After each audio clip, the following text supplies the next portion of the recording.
दोस्तों, आज जिस फिल्म को मैं आपके लिए एक्सप्लेन करने वाला हूँ, इस फिल्म में इतना बढ़िया सस्पेंस है जिसे देखकर आपका भी दिमाग चकरा जाएगा। क्योंकि जब एक अनोखे ज़ॉम्बी वायरस से सारी दुनिया खत्म हो चुकी है, इस बीच इन लाशों में से कुछ लोगों का एक ग्रुप फिर से जिंदा हो जाता है, लेकिन उन्हें अपने बारे में कुछ भी याद नहीं है। तो आखिर उनके साथ क्या हुआ था, वह अपने पास्ट के बारे में किस तरह से पता लगाएंगे, चलिए जानते हैं आज की इस कहानी से। फिल्म का नाम है ओपन ग्रेव। कहानी की शुरुआत ही ओपन ग्रेव को दिखाते हुए होती है, यानी कि एक बहुत बड़ा सा गड्ढा जिसमें चारों ओर लाशें भरी पड़ी थी। लेकिन तभी उस गड्ढे में एक आदमी को होश आता है, जिसकी खुद भी हालत काफी खराब थी। हालांकि उसे कुछ याद नहीं कि उसके साथ क्या हुआ था। गड्ढा काफी बड़ा था, यहाँ से निकलना मुश्किल था। लेकिन तभी उसने देखा कि अंधेरी रात में कोई उस पर नजर रखे हुए है, लेकिन वह इसकी मदद करने की बजाय यहाँ से चला गया। यहाँ पर इसे एक गन भी मिली, साथ ही इसके हाथ पर किसी चीज के काटने का निशान भी था। इससे पहले ही आगे कुछ समझ पाता कि ऊपर से वही इंसान नीचे रस्सी गिराता है जो इसे देख रहा था। खैर, अब रस्सी की मदद से यह ऊपर तो आ जाता है, लेकिन जिस इंसान ने इसकी मदद की थी वो यहाँ नहीं था। अब यहाँ चारों तरफ उसे लाशें ही लाशें दिखाई दे रही थी, जिसके बाद उसे घर नजर आया। अंदर जाने पर इसने देखा कि वहाँ पर बहुत सारे लोग थे और एक आदमी ने तो इस पर गन भी तान दी। अब इसने भी उस पर गन तान दी। अब लूकस नाम का एक लड़का जो यहाँ पहले से ही मौजूद था, उसे लग रहा था कि शायद सारे मर्डर इसी आदमी ने किए हैं, जिसका नाम अभी तक हमें नहीं पता है। जबकि इस आदमी को लग रहा था कि इन सारे मर्डर के पीछे इस घर में रहने वाले लोगों का हाथ है। अब लूकस उस आदमी से पूछता है कि बताओ तुम कौन हो, जिस पर वो कहता है कि मुझे याद नहीं मैं कौन हूँ, और थोड़ी देर पहले ही मुझे उस कब्र में होश आया है और आगे पीछे का मुझे और कुछ याद नहीं। तभी इन्हें यहाँ पर किसी आदमी के चीखने चिल्लाने की आवाज सुनाई दी। यहाँ पर हमने साइड में एक और आदमी को देखा जिसे होश आने पर उसे भी अपना अगला पिछला कुछ याद नहीं था। और यहाँ पर हम उस लड़की को भी देखते हैं जिसने कि उस आदमी को गड्ढे से निकाला था। यह बोल नहीं सकते, लेकिन उसके ढंग देखकर ऐसा लग रहा है जैसे वह जानती हो कि यहाँ पर क्या हुआ था। यहाँ पर जितने भी लोग थे वह नहीं जानते कि वह यहाँ कैसे आए, और इन सब का एक दूसरे से कोई ताल्लुक भी नहीं था और कम्युनिकेशन की यहाँ कोई चीज नहीं थी, ना फोन ना कंप्यूटर, कुछ नहीं। लेकिन अपनी जेबें चेक करने पर इन लोगों को अपनी कुछ आईडीज मिल जाती हैं, जिससे इन्हें अपना नाम पता लगा। हालांकि उस गड्ढे से निकलने वाले आदमी के पास तो उसकी आईडी भी नहीं थी। हालांकि वो गूंगी लड़की इन सब के बारे में जानती है और वह कुछ लिखकर इन्हें समझाने की भी कोशिश करती है, लेकिन जो भाषा उसे आती थी वह इन सब को नहीं आती है। गड्ढे से निकला हुआ वो आदमी और लूकस अभी भी लड़ रहे थे, क्योंकि लूकस को उस पर विश्वास नहीं था। लेकिन बाकी ग्रुप मेंबर इन लोगों को लड़ने की बजाय काम पर लगने को कहते हैं कि ताकि यह पता लगा पाए कि यह कौन है और यहाँ कैसे आए। हालांकि वह गूंगी लड़की लूकस को अपने हाथ पर बने एक निशान से फिर से कुछ समझाने की कोशिश करती है, लेकिन यह नहीं समझ पाते। घर को चेक करने पर इन्हें पता लगा कि यहाँ सप्लाई पूरी है, खाने पीने की कोई कमी नहीं है यहाँ पर, और साथ ही यहाँ पर एक कैलेंडर भी है जिसमें 18 तारीख को सर्कल किया गया है, जो कि एक दिन बाद आने वाली है। यानी कि 18 तारीख को कुछ खास होने वाला है, जिसका यह लोग पता लगाने वाले थे। यहाँ पर बहुत सारी गन्स भी थी जिन्हें माइकल चलाना अच्छे से जानता था, और इस चीज से यह लोग अंदाजा लगाते हैं कि माइकल शायद पहले पुलिस में या कोई गार्ड होगा, क्योंकि इनकी याददाश्त जरूर जा चुकी थी, लेकिन सबकॉन्शियस माइंड में इन्हें सब कुछ याद था। यानी कि जो चीजें इन लोगों ने सीखी थी, पढ़ी थी, वो इन्हें याद थी। यहाँ पर हमने देखा कि गड्ढे से निकले हुए आदमी को कुछ लगातार विजन्स आ रहे थे, जिसमें वो एक लड़की को घसीटता हुआ गड्ढे में लेकर जा रहा था और उसकी गर्दन पर सी हॉर्स का टैटू बना था।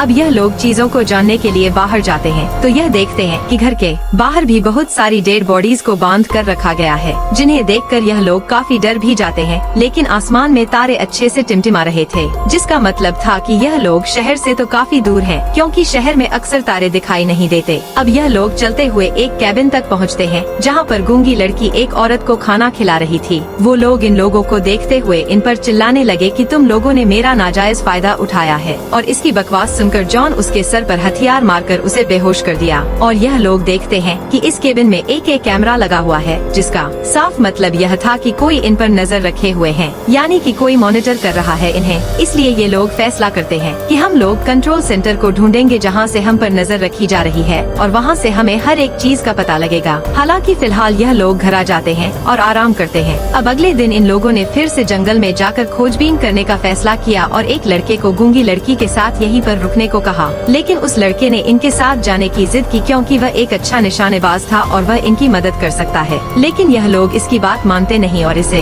घर ही छोड़ जाते हैं। कुछ ही देर में उसे घर के पास से ऐसी आवाजें सुनाई देती है जैसे कोई मदद के लिए पुकार रहा हो। तो वह जैसे ही उस लड़की को घर के अंदर बंद कर करके उस आदमी की मदद करने के लिए जाता है तो उसने देखा कि एक आदमी बुरी तरह से फेंस में फंसा हुआ है। यह लड़का उस आदमी को बचाना चाहता था, लेकिन उल्टा उस आदमी ने ही उस फेंस को इस लड़के के गले में डालकर उसे जख्मी कर दिया। वहीं दूसरी तरफ जो ग्रुप जंगल में निकला था, इन लोगों को जंगल में 2 गाड़ियाँ मिल गयी, जिनकी चाबियाँ पहले से ही इनके घर में मौजूद थी। अब यह लोग इन कारों को लेकर यहाँ से जा तो सकते थे, लेकिन एक कार इलेक्ट्रिक थी जिसकी बैटरी कम थी और दूसरी में फ्यूल नहीं था। इस कार में इन लोगों को एक पिक्चर मिली जिसमें कि यह सभी लोग थे सिवाय उस लड़के के जो गड्ढे से आया था। यह देखकर इन्हें श्योर हो गया कि लड़का हमारे ग्रुप का नहीं है, लेकिन तब उस लड़के ने कहा कि ऐसा भी तो हो सकता है कि यह पिक्चर मैंने ही ली हो। अब इनकी इसी बातचीत के दौरान वो गूंगी लड़की यहाँ आ जाती है और इन्हें अपने साथ लेकर उस जगह पर ले आती है जहाँ पर इनके साथी को उस दूसरे आदमी ने फेंसेस से जख्मी कर दिया था। लेकिन इनके यहाँ आते ही इनका वह साथी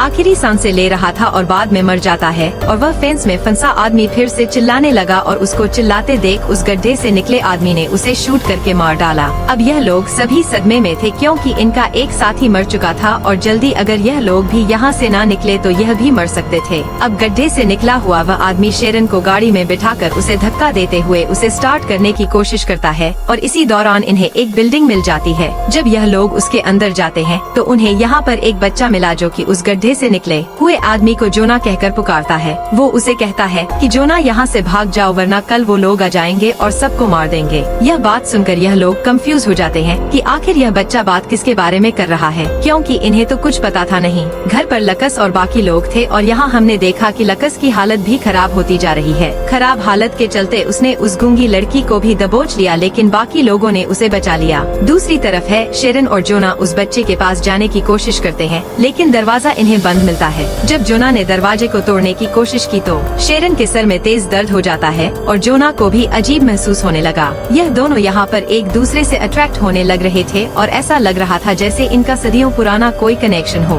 दूसरी तरफ घर पर नेथन उस गूंगी लड़की से इशारों में उस औरत के बारे में पूछता है जिसे वह खाना खिला रही थी। गूंगी लड़की नेथन की बात समझ गई और उसे उस शेड में लेकर जाती है जहाँ वो औरत थी, लेकिन वो औरत अब यहाँ से जा चुकी थी। अब नेथन उस गूंगी को यहाँ छोड़कर आगे बढ़ने लगा, आगे कुछ रिसर्च करने के लिए, और आगे उसे कुछ और शेड्स मिले। साथ ही उसे नीचे पड़ा एक चश्मा भी मिला जिसे उठाकर वह पहन लेता है और उसे पहनते ही उसे सब कुछ साफ दिखने लगा था, जिसका मतलब था वह चश्मा इसी का है और उसकी कुछ पुरानी यादें भी ताजा होने लगी थी। खैर अब वो गूंगी लड़की अकेले ही घर वापस आ जाती है और उसने देखा कि लकस की तबीयत बहुत ज्यादा खराब है। हालांकि लुकस ने पहले भी 1-2 बार उस पर हमला किया था और यह सोचते हुए ही उसने खुद को एटिक में बंद कर लिया ताकि जब तक बाकी लोग नहीं आ जाते वह अपने आप को बचाने के लिए खुद को एटिक में ही बंद रखेगी। इसके बाद लुकस घर की छानबीन करने लगा और नीचे बेसमेंट में उसे एक खुफिया दरवाजा मिला जिसे वह तोड़ देता है और अंदर जाने पर उसने देखा कि यह लोग जिस कंट्रोल सेंटर को ढूंढना चाह रहे थे वो कंट्रोल सेंटर यही था। वो सभी छोटे कैमरा जो कि उन्हें हर्ट्ज में लगे हुए थे उन्हें इसी जगह से मॉनिटर किया जा रहा था और अब कैमरा पर देखने पर इसे पता लगा कि उन हर्ट्ज में मौजूद सभी विक्टिम्स यहाँ से भाग चुके हैं। यहाँ पर एक छोटी सी साइंस लैब भी बनी हुई थी और इंसानों के कुछ ब्रेन भी रखे थे, जैसे कि यहाँ पर कोई इलीगल एक्सपेरिमेंट होते हो। अब यहाँ की चीजों को ढूंढकर वह यह पता लगाने की कोशिश करता है कि आखिर इन सारे एक्सपेरिमेंट के पीछे है कौन, और उसे एक कैमरा की फुटेज से यह पता भी लग जाता है कि इन सारी चीजों के पीछे जोना था और जोना लुकस पर भी एक्सपेरिमेंट कर रहा था। अगले सीन में हमने जोना और सेरेन को देखा जो कि वापस अपनी बिल्डिंग की तरफ आ रहे थे, लेकिन तभी उनके कार के आगे एक पेड़ गिर जाता है और उसे हटाने के लिए जब यह लोग आगे बढ़े तो इन्हें यहाँ पर बहुत सारे इन्फेक्टेड लोग दिखे जो कि पूरी तरह से पागल हो चुके थे और इन लोगों में इतना जोश भरा हुआ था कि यह लोग पूरा जंगल का ही सफाया कर रहे थे। लेकिन इस बेवकूफ जोना ने उन सभी साइको आदमियों को आवाज लगा दी और वह अपने हाथ में लीक कुल्हाड़ियां लेकर इनके पीछे पड़ गए। यह लोग जल्दी से अपनी जान बचाने के लिए गाड़ी में बैठ गए, लेकिन अब उसमें भी बैटरी नहीं थी तो जोना धक्का लगाने के लिए नीचे उतर गया और शेरन डर चुकी थी क्योंकि वह लोग इनके बहुत करीब आ गए थे। तभी यहाँ पर शेरन ने देखा कि लोग इनके और करीब आने की बजाय किसी चीज को देखकर डर के मारे यहाँ से भाग गए हैं। दरअसल वहाँ पर लाशें लटकी हुई थी जिनसे यह लोग डर के भाग गए थे। यह देखकर यह लोग हैरान तो हुए, लेकिन फिर भी इन चीज को इग्नोर करके यह लोग अपनी गाड़ी से घर आ गए। यहाँ पर लकस पहले से ही इनके इंतजार में था। वो शेरन के हाथ में कैमरा देते हुए कहता है कि देख लो इसे जोना के करतूत, और वो जोना पर गन तान कर खड़ा हो गया। यह वीडियोस देखने के बाद शेरन को भी जोना पर शक होने लगा। शेरन के हाथ पर भी इंजेक्शन के निशान थे और वह समझ गई कि जरूर इसने मेरे ऊपर भी एक्सपेरिमेंट किए होंगे। अब इससे पहले लुकस से जोना को मार देता है। जोना कहता है कि रुक जा भाई, बस मैं यह जानना चाहता हूँ कि आखिर मैं करना क्या चाह रहा था। लेकिन लूकस का सुनने वाला था। वो उस पर गन से बाहर करके उसे बेहोश कर दिया और घसीटते हुए उसे उसी ओपन ग्रेव तक ले जाता है जिससे वह पहले निकला था। लेकिन गड्ढे में गिरने से पहले ही जोना को होश आ गया। वो लूकस को समझाता है कि भाई मुझे उस गड्ढे में मत फेंको, लेकिन वह जानता था कि लोस रुकेगा नहीं। उसके हाथ में तो गन भी है, वह इसे मार भी सकता है और उसने इसे गड्ढे में गिरा दिया। और गड्ढे में गिरते ही जोना को बहुत सारे फ्लैशबैक याद आने लगे और यहाँ गड्ढे में उसे उस सियोस वाली लड़की की लाश भी मिल गई जिसे वो बार बार अपने विजन में देख रहा था। उसे गड्ढे में गिराते ही लूकस वापस घर आ गया और उसने शेरन से गाड़ी की चाबी मांगना शुरू कर दी। उसने जब लूकस से नेथन के बारे में पूछा तो पता लगा कि उसे इस बारे में कुछ याद नहीं था। वो समझ जाती है कि लूकस भी वैसे ही साइकोस में बदलने लगा है जैसे कि वह अभी बाहर देख कर आ रही है। कुछ ही देर में उसका शक यकीन में बदल गया जब लूकस ने उस गूंगी लड़की को फिर से पकड़ लिया। उससे बचने के लिए वो गूंगी लड़की उसे धक्का देती है और बचने के लिए ऊपर एटिक में भागने लगी। लेकिन लूकस उसे दोबारा पकड़ लेता है और उससे जबरदस्ती करने की कोशिश करने लगा। लेकिन सही वक्त पर शेरन आकर उस लड़की की जान बचा लेती है और शेरन के हाथ में गन देकर लूकस खिड़की से कूदकर यहाँ से भाग जाता है। इसके बाद वो गूंगी लड़की जल्दी से फिर से उस ओपन ग्रेव में जाकर जोना को फिर से बचा लेती है, क्योंकि वो जोना के बारे में कुछ तो ऐसा जानती थी जो कि बाकी लोग नहीं जानते। अब जोना जब घर आ रहा होता है तो उसे रास्ते में वही बिल्डिंग मिल जाती है जहाँ उसे वह बच्चा मिला था और उस बच्चे ने इससे कहा था कि 18 तारीख यानी परसों को वह लोग आने वाले हैं। वो बच्चे से बात करना चाहता था, इसीलिए वह बिल्डिंग के अंदर गया। लेकिन यहाँ पर उसे एक आदमी और औरत मिले जो कि वह दोनों भी ज़ॉम्बी बन चुके थे, क्योंकि इन पर भी वायरस का असर हो चुका था। वो औरत जोना को देखते ही उस पर वार करने के लिए उसकी तरफ बढ़ी, लेकिन जोना ने जब खुद को बचाने की कोशिश की तो उसकी गाड़ी की चाबियां नीचे गिर गई और वो औरत उन चाबियों को उठाकर जल्दी से अपने मुंह में डाल लेती है। जिसके बाद जोना को खुद को बचाने के लिए उस औरत को शूट करना पड़ा और वह चाबी लेकर यहाँ से बाहर आ जाता है। आगे जाने पर उसने देखा कि वह बच्चा और उसकी फैमिली यहाँ से जा रहे थे। जोना उन लोगों से बात करना चाहता था, लेकिन यह फैमिली उससे बात नहीं करती और अपनी गाड़ी लेकर यहाँ से निकल गए। यहाँ पर जोना को जमीन पर कुछ वैक्सीन पड़ी हुई दिखाई दी और इसने उन्हें उठा लिया और वैक्सीन देखते हुए ही उसे बहुत कुछ याद आ गया, क्योंकि यह उसी ने बनाई थी। दरअसल वह एक्सपेरिमेंट तो कर रहा था, लेकिन लोगों को ज़ॉम्बी बनाने के लिए नहीं बल्कि उनके इलाज के लिए। दरअसल पहले से ही एक अजीब किस्म का वायरस दुनिया में फैल रहा था जिससे लोग ज़ॉम्बी साइको बन रहे थे और वह अपने आप को और बाकी लोगों को नुकसान पहुंचा रहे थे। और इस वायरस को रोकने के लिए ही जोना वैक्सीन ढूंढ रहा था और उसने वैक्सीन बना भी ली थी जिसे पूरी दुनिया में पहुंचाना था, लेकिन किसी वजह के चलते वह वैक्सीन पूरी दुनिया तक नहीं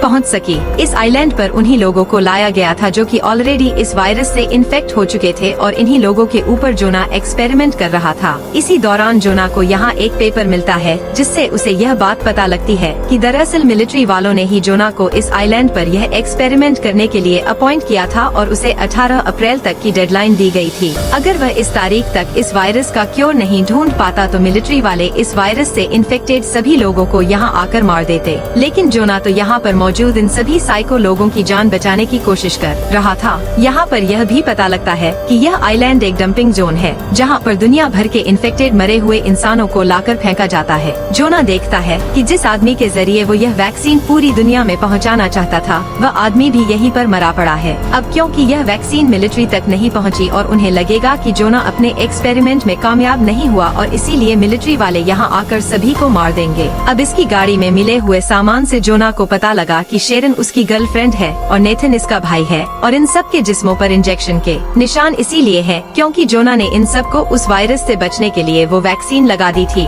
लेकिन वैक्सीन के साइड इफेक्ट के चलते यह लोग अपनी याददाश्त खो बैठे थे। अब इससे पहले जोना यह सारी बातें जाकर नेथन और शेरन को बताता कि तभी यहाँ पर लोकस आ जाता है और वो जोना को मारने की कोशिश करता है। वो उसका गला दबाकर उसे मारने ही वाला था कि जोना ने पास में पड़ा पत्थर लोकस के सर पर मारा जिससे उसकी जान चली गई। यहाँ पर हमें फ्लैशबैक की स्टोरी दिखाई जाती है जहाँ पता लगा कि असल में यह पूरा ग्रुप यहाँ एक्सपेरिमेंट के लिए ही आया था, लेकिन जोना के भाई नेथन की गलती की वजह से जिस पर जोना एक्सपेरिमेंट कर रहा था वह लड़की आजाद हो जाती है। वह इन सब को मारने वाली थी, लेकिन जोना ने सबकी जान बचाने के लिए उसे ही मार दिया और इसी लड़की का बार बार फ्लैशबैक जोना को आ रहा था। वो इसी लड़की को ओपन ग्रेव में गिराने के लिए गया था, लेकिन पीछे से किसी और इन्फेक्टेड ने जोना को धक्का देकर उस गड्ढे में गिरा दिया। इस जगह से निकलना मुश्किल था और चारों तरफ इन्फेक्टेड लोग पड़े थे, तो इस सब से बचने के लिए जोना ने खुद को इंजेक्शन यानी कि उसे वैक्सीन से इंजेक्ट कर लिया जिससे कि उसकी याददाश्त चली गई, जैसा कि हमने मूवी की शुरुआत से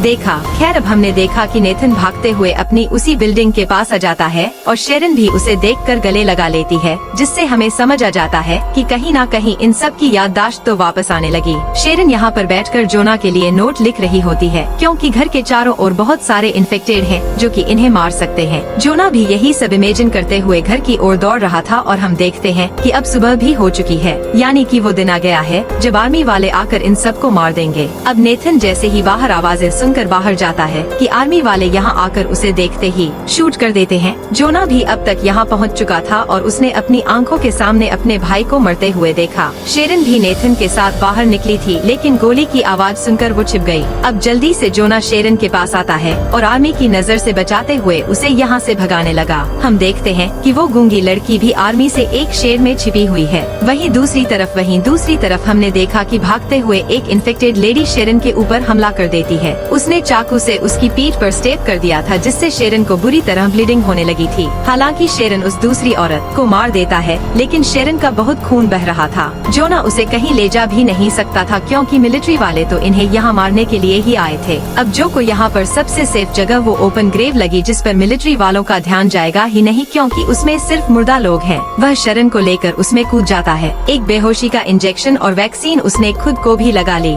लेकिन बेहोश होने से पहले शेरन एक नोट जोना को देती है, जिस पर कि उसने अपने पास्ट के बारे में लिख दिया था ताकि एक दूसरे को भूले ना। इनके बेहोश होते ही मिलिट्री वाले यहाँ पर कुछ बॉडीज लेकर आते हैं और इन बॉडीज में उस बच्चे की भी लाश थी जो कि बार बार जोना को वर्न कर रहा था। खैर, अब मिलिट्री वाले सभी इन्फेक्टेड लोगों का सफाया करके यहाँ से चले जाते हैं और यहाँ पर हम थोड़ी देर बाद देखते हैं कि जोना को फिर से होश आता है और वो शेरन के बारे में अब सब कुछ भूल चुका था और जोना दोबारा से उसी हालत में है कि उसे कुछ याद नहीं है और उसे दोबारा से सभी चीजों का पता लगाना है कि आखिर यहाँ हो क्या रहा है। और वो नोट जो शेरन ने इसे दिया था, वो नोट भी वो यहाँ पर खो देता है, जिससे उसे अपने पास्ट के बारे में पता लग सकता था। यहाँ पर शेरन ने यह भी लिखा हुआ था कि वह गूंगी लड़की इस वायरस से इम्यून थी जो कि सभी को साइको बना रहा था और जोना उसी के ही ब्लड से यह सारी वैक्सीन बना रहा था। लेकिन जब जोना ने वो पेपर पढ़ा ही नहीं तो उसे पता कहाँ से लगेगा। अब वो यहाँ पर मदद के लिए किसी को आवाजें देता है और इस बार भी वो गूंगी लड़की उसे बचाने के लिए आ गई।